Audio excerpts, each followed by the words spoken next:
অঙ্গন। আমাদের লীলা স্মরণের বিষয়বস্তু বাবা, যে লীলা স্মরণে আমরা ব্রতী হয়েছি, এটি হল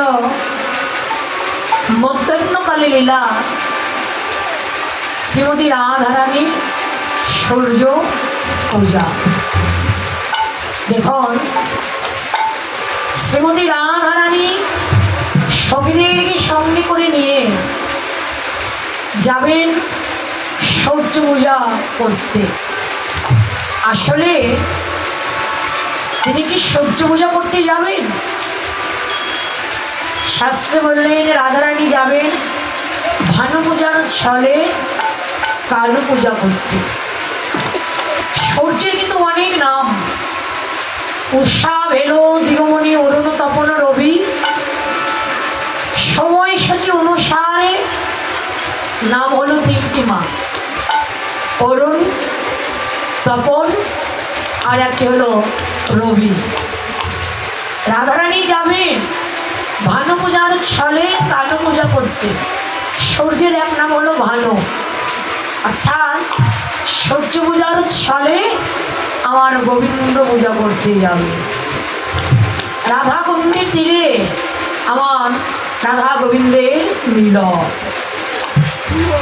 দেখুন, তার মধ্যে ইতিপূর্বে যে লীলাটি আপনারা স্মরণে ব্রতী ছিলেন, যে লীলা কথা আপনারা শ্রবণ করলেন, এটি হল পূর্বাহ্নকালী লীলা, ভগবান শ্রীকৃষ্ণের গমন গোষ্ঠ লীলা। ব্রজের যত রাখালগণ ছিল সবাই মিলে প্রাণী ভাই কৃষ্ণ কানাইকে সঙ্গে করে নিয়ে মা যশোমতীর কাছ থেকে যাবতীয় পথ দিয়ে ওরা গেছেন গমন গোষ্ঠীর খেলা খেলতে। তখন মধ্যাহ্নকাল, সেই সময়সূচি অনুসারে মধ্যাহ্নকালী লীলা স্মরণের বিষয় সূর্য পূজা। তো এ লীলার সময়সূচি আধুনিক সময়কাল 12 দণ্ডকাল, 4 ঘন্টা 48 মিনিট।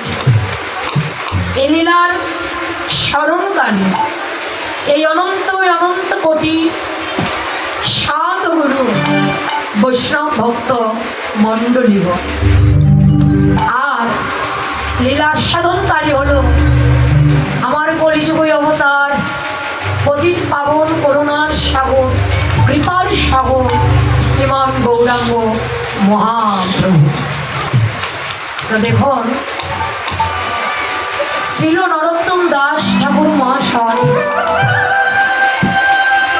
তিনি তার প্রেম ভক্তি চন্দ্রিকায় বললেন, এই জগৎ জীবের সাধন সারণ লীলা, তুমি ইহাতে না করো হেলা, কাই মনে করিও সুস্বাদ।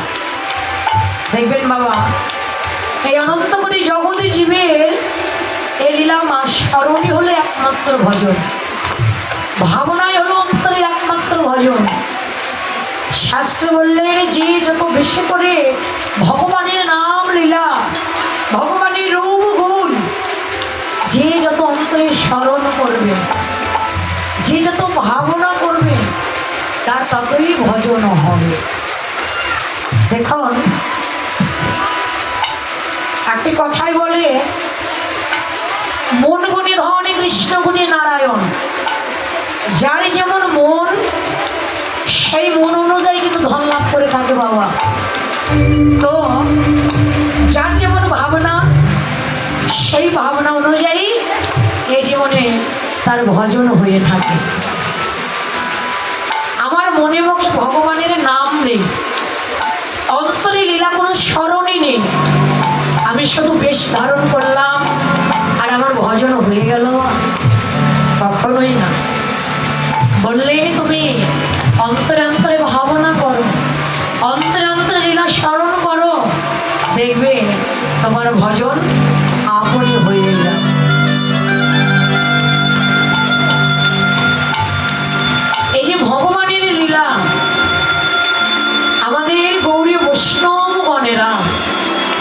ভগবানের লীলাগুলোকে ওরা বিভিন্নভাবে ভাগ করে ওরা লীলা রস আস্বাদন করে থাকে। তার মধ্যে একজন গৌড়ীয় বৈষ্ণব যার নাম হলো ডক্টর হরেকৃষ্ণ মুখোপাধ্যায়, তিনি তার পদাবলী পরিচয় নামক গ্রন্থে ভগবানের লীলাগুলোকে তিনি আবার দুই ভাগে ভাগ করেছেন বাবা।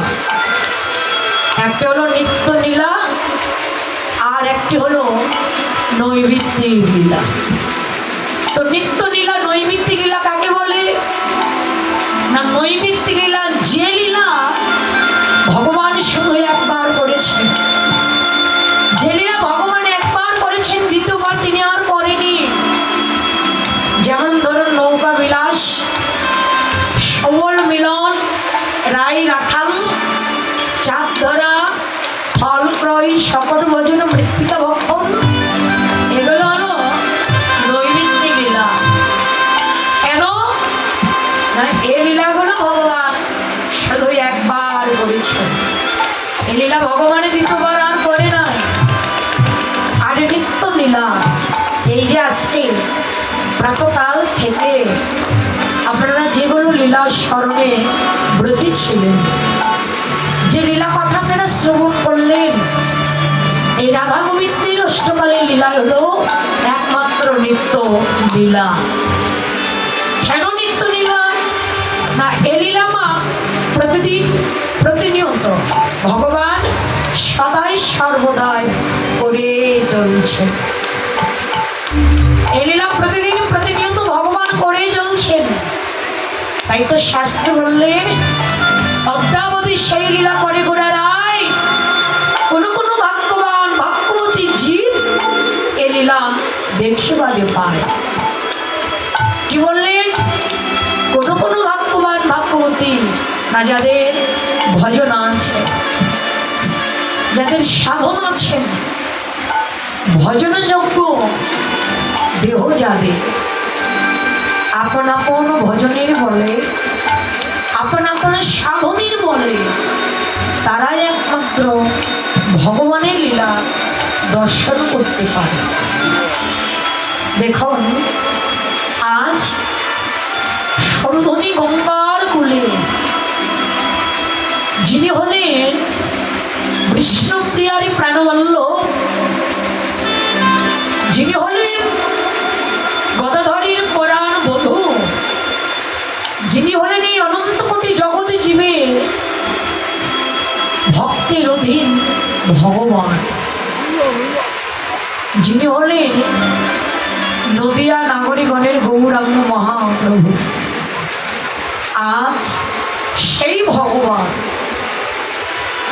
নিজে ভগবান হয়ে নিজের ভগবত্ব ভুলে গিয়ে ঈশ্বরের ঈশ্বরত্ব জলাঞ্জলি দিয়ে ভগবান ভগবান হয়ে নয়, ভগবান এলেন ভক্ত হয়ে। মা এমন একটি রূপ, এমন একটি কান্তি, এমন রূপ যে ইচ্ছা করলে এই জগতে সবাই কোনোদিন দর্শন করতে পারে না। এমন একটি ভালোবাসার মাধুর্য পণ্ডিত এই হৃদয় পাগল করা রূপ নিয়ে এলেন, যে রূপ ইচ্ছা করলেই এই বিশ্ব জগতের বুকে সবাই কোনোদিন দর্শন করতে পারে না। আজ ওই রূপ দেখলেন কে? আমাদের নদের এক নাগরিক, আমাদের নদের এক নাগরিক ওই রূপের মানুষকে দেখেছেন। রূপ দেখে এসে রূপের কথা না বলে সে আর থাকতে পারছে না। কিন্তু রূপ দেখলেন কি দিয়ে? তার দুটি নয়ন দিয়ে, তাই না?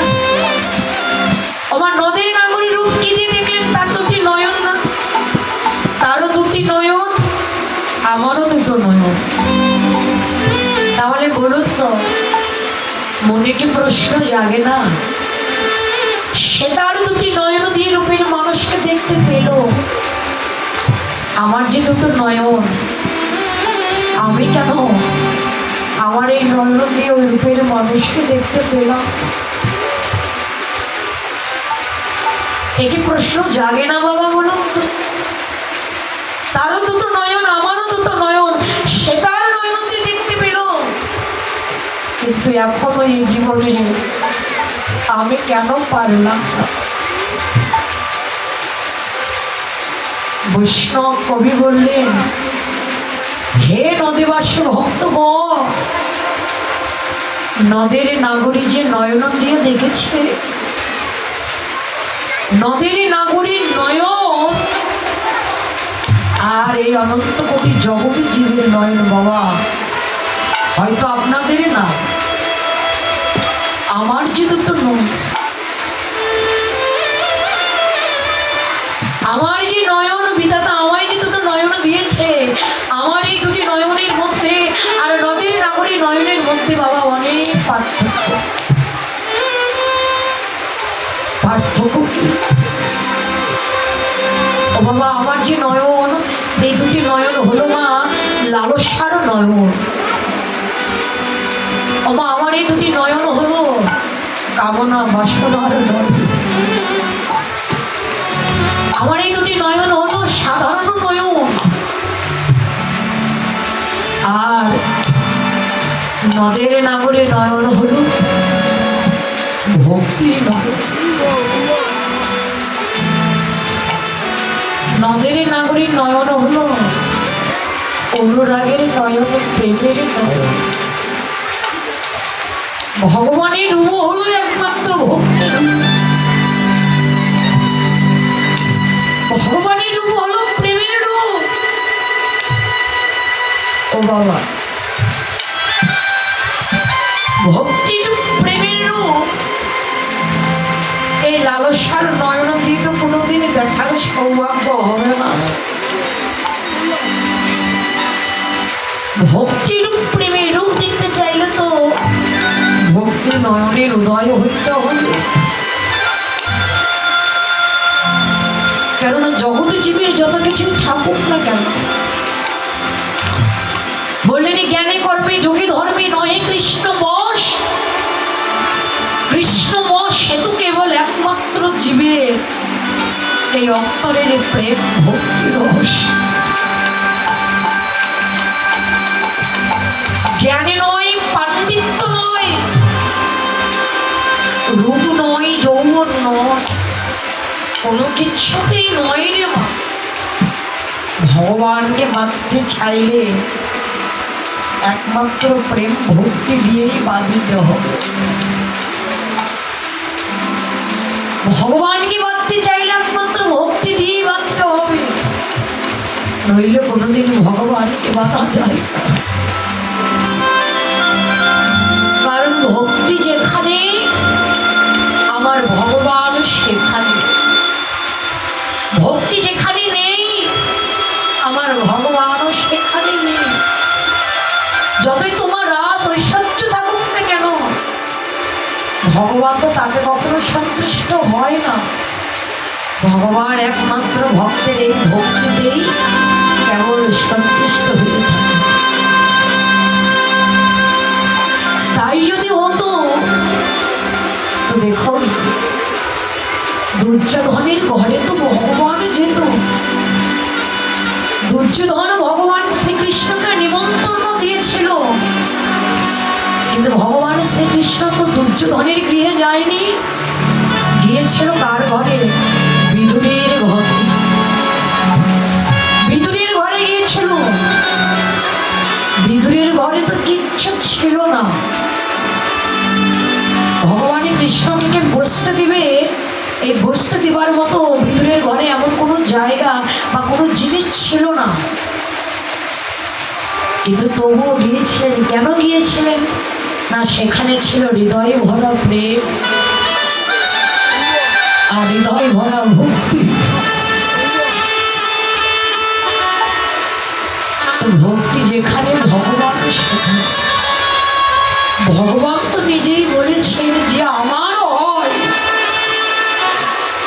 আমি কেবল একমাত্র তার হই। এই জগতের বুকে যে আমায় ভালোবাসে, আমি কেবল তাকেই ভালোবাসি। যে আমাকে চায় আমি তাকে চাই, যে আমাকে না চায় আমিও তাকে না চাই। এটাই কিন্তু বাস্তব।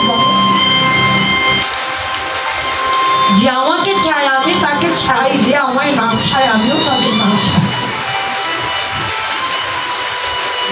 এই জগতে দেখবেন যারা ভগবানের চরণে দেহ মন প্রাণ, জীবন যৌবন, এই হৃদয়ের অহংকার সুখ দুঃখ যারা ভগবানের চরণে অর্পণ করে দিয়েছেন, ভগবান তো নিজেই বলেছেন যে এই জগতের কোনো ভক্ত যদি কৃষ্ণ তোমার হলাম বলে যদি বলে কোনো একবার ভক্ত, মায়ার বন্ধন হইতে আমি তাকে জনমের মতো পার করে দিই। ভক্তি সহকারে যদি কোনো ভক্ত বলে প্রভু আমি তোমার হলাম, তুমি নিজ গুণে কৃপা করে তোমার ওই শ্রী চরণে আমায় আশ্রয় দাও। কিন্তু দেখবেন বাবা, যারা ভগবানকে ভালোবাসেন, যারা ভগবানকে ভালোবেসে ভগবানের চরণে সব কিছু অর্পণ করে দেয়, ভগবানের কাছে তারা জীবনে দুঃখ ছাড়া, ভগবানের কাছে জীবনে তারা আঘাত ছাড়া,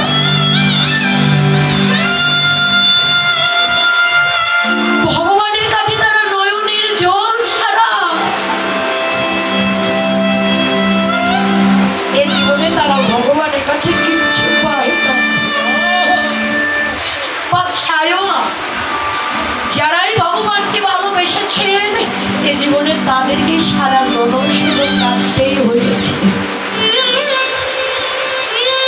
একটা জিনিস দেখবেন মা, কাটার আঘাত ছাড়া যেমন গোলাপ ফুল তোলা যায় না, এ জীবনে দুঃখ ছাড়া, বেদনা ছাড়া, বিরহ ছাড়া ভগবানের কোনোদিনই কৃপা লাভ হয় না। স্বর্ণকার যেমন সোনাকে আগুনে পুড়িয়ে পুড়িয়ে যেমন খাঁটি সোনা করে বের করে নেয়,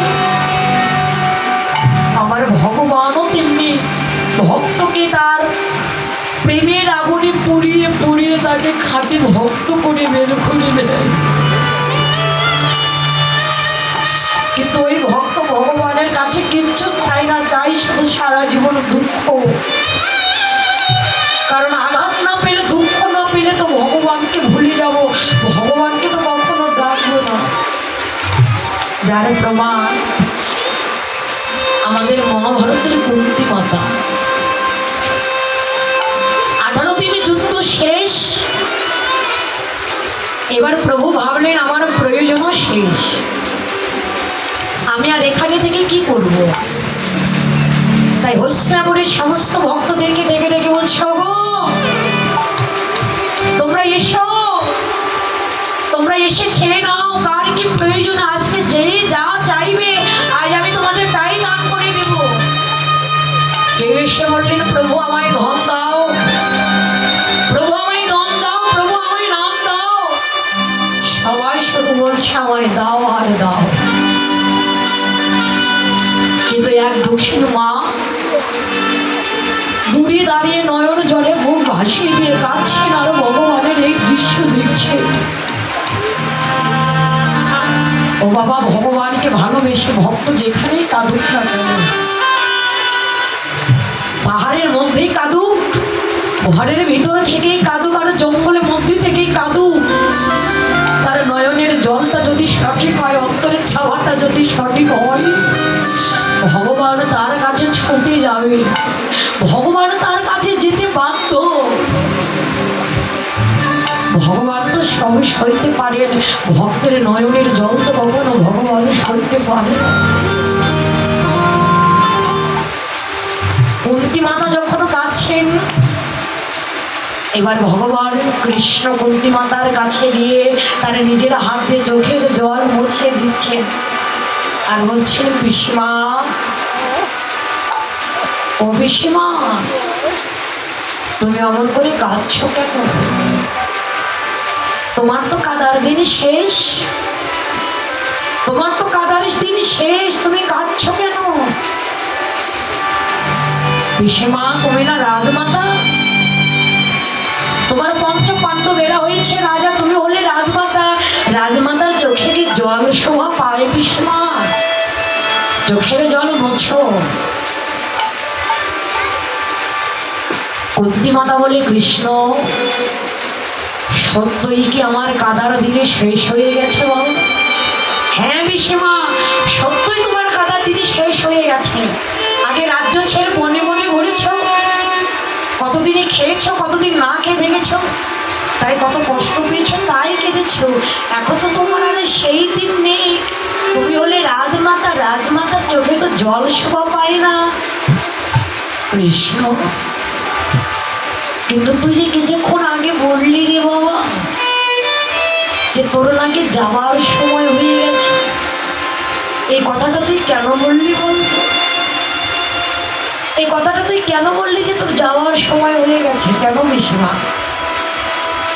আমার তো যাওয়ার সময়ই হয়ে গেছে, আমি এখানে থেকে আর কি করবো বলতো? আমি যাই পিসিমা। কুন্তী মাতা বলে, কৃষ্ণ, তুই জানিস না বাবা, যারা বলে আমি আসি তারা আবার ফিরে আসে, কিন্তু যারা বলে আমি যাই, আমার যাবার সময় হয়ে গেছে, তারা তো আর কেউ কোনোদিন ফিরে আসে না বাবা। যারা বলে আমার যাবার সময় হয়ে গেছে, যারা